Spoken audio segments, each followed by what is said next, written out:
Hi అండి, welcome to Leela kitchen. ఈరోజు పచ్చిమిరపకాయలతో కొబ్బరికాయ పచ్చడి చేస్తున్నానండి. మొన్న ఒకసారి ఎండు మిరపకాయలతో చేశానండి, అది ఉంటుంది చూడండి నా ఛానల్లో. ఈరోజు పచ్చిమిరపకాయలతో చేస్తున్నానండి కొబ్బరికాయ పచ్చడి. ఓకే అండి, నేనైతే 3 చిప్పలు తీసుకున్నానండి. కొన్ని పచ్చిమిరపకాయలు తీసుకున్నాను. పచ్చిమిరపకాయలు అయితే మన కారం ఎంతైతే తింటామో అలా తీసుకుంటే సరిపోతుందండి. మన కారం బట్టి తీసుకొచ్చండి. అవిగోండి కావలసిన పదార్థాలు. ఈ కొబ్బరి చిప్పలు తీసుకున్నాను కదండి, ఇవి శుభ్రంగా కోరి తీసేసుకోవచ్చండి. ఒకవేళ కూర తీసుకోలేమనుకుంటే కనుక ముక్కలు కోసేసుకుని మిక్సీలో వేసుకుని మిక్సీ పట్టుకుంటే కూర వచ్చేస్తుందండి, వాటర్ పోయిపోకుండా.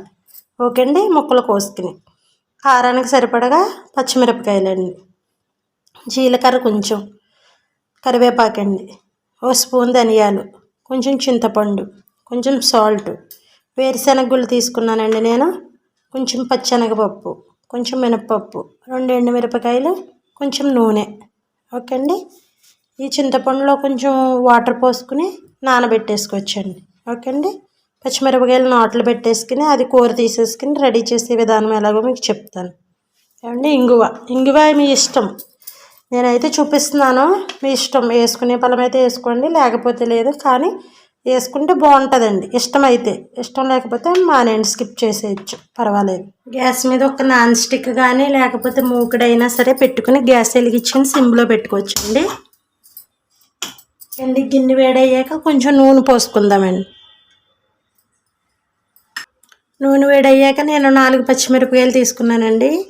మీ కారం బట్టి మీకు ఎన్ని కావాలంటే అన్ని తీసుకోండి. నేను అయితే 4 తీసుకుని చిన్న ముక్కలు చేసుకున్నానండి. అవి కొంచెం వేగిన తర్వాత గుళ్ళు తీసుకున్నాం కదండి, అవి వేసేసుకుని అవి కూడా వేపేసుకోవచ్చండి. అవిగండి, అవి వేగిపోయినాయి కదండి, చూడండి ఎలా తెల్లగా వచ్చినాయో పచ్చిమిరపకాయలు. అలా కొంచెం కలర్ మారితే చాలండి. 1 స్పూన్ ధనియాలు, 1 స్పూన్ జీలకర్ర అండి, ఒకసారి తిప్పేసుకోవచ్చు.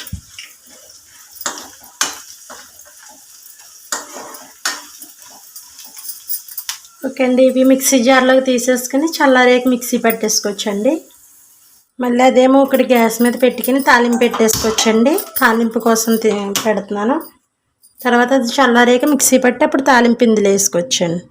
కొంచెం నూనె వేసుకున్నానండి, అందులో కొంచెం మినపప్పు అండి, కొంచెం పచ్చెనగపప్పు, 1 అర స్పూన్ జీలకర్ర, 1 ఎండుమిరపకాయ ముక్కలు చేసుకుని వేసుకున్నానండి, కొంచెం కరివేపాకు. ఓకే అండి, తాలింపు వేగిపోయింది కదా, గ్యాస్ ఆఫ్ చేసేస్తున్నానండి. అది మిక్సీ పట్టేసి వస్తాను అండి. అదిగోండి కచ్చాబిచ్చా మిక్సీ పట్టానండి, బాగా మెత్తగా అయితే ఆటలేదు. ఓకే అండి, చింతపండు నానబెట్టానండి, అది వాటర్ తీసుకున్నాం కాబట్టి దాంతో అందులో వేసేసుకోవచ్చండి. రుచికి సరిపడినంత సాల్ట్ కూడా ఇందులో వేసేసుకోవచ్చండి. కొబ్బరి తురుము తీసుకున్నాం కదండి, అది కూడా ఇందులో వేసేసుకోవచ్చండి. ఒక్కసారి తిప్పేసి తెచ్చేస్తానండి. ఓకే అండి, ఎక్కువసేపు తిప్పక్కర్లేదండి, ఒక్కసారి తిప్పితే సరిపోతుందండి. మిక్సీ పట్టేసుకుని వస్తాను. ఇంగువ చూపించాను కదండి, ఇంగువ వేస్తున్నానండి. మీకు ఇష్టమైతే వేయండి ఇంగువ, లేకపోతే లేదు. నేనైతే వేస్తున్నాను ఇందులో. వేసాను చూడండి. ఇది నిలవైతే ఆగదండి, 1 రోజు 2 రోజులు అంతే, ఎక్కువ రోజులు నిలవ ఆగదండి. ఇది ఇందులో వేసేసుకుని ఒకసారి కలిపేసుకుందాం. ఉప్పు చూసేసుకోండి.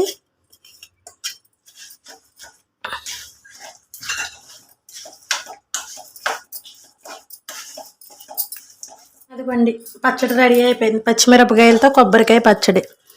ఓకే అండి, ఒక గిన్నెలోకి తీసేసుకుందామండి. ఉప్పు పులుపు అన్నీ సరిపోయినాయండి. చూసారా, బాగా మెత్తగా ఆడలేని వల్లనే కొంచెం చూసారా బరగ్గా ఆడిన వల్ల చూడండి, ఆ పప్పులు కొంచెం పులుకులు కింద ఉంటాయి, బాగుంటుందండి. అలాగా మొత్తం మెత్తగా ఆడేస్తే బాగోదండి, బాగా పేస్ట్ లాగా అయిపోతుంది కదండి, దానికోసమని. ఓకే అండి, ఒక గిన్నెలోకి తీసేసుకోవచ్చు. అదిగోండి, పచ్చడి రెడీ అయిపోయింది, పచ్చిమిరపకాయలతో కొబ్బరికాయ పచ్చడి.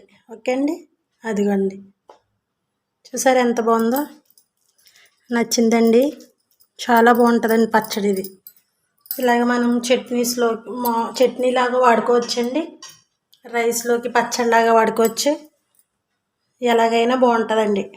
నచ్చితే లైక్ చేయండి, షేర్ చేయండి, నా ఛానల్ సబ్స్క్రైబ్ చేసుకోండి. ఓకే అండి, బాయ్ బాయ్.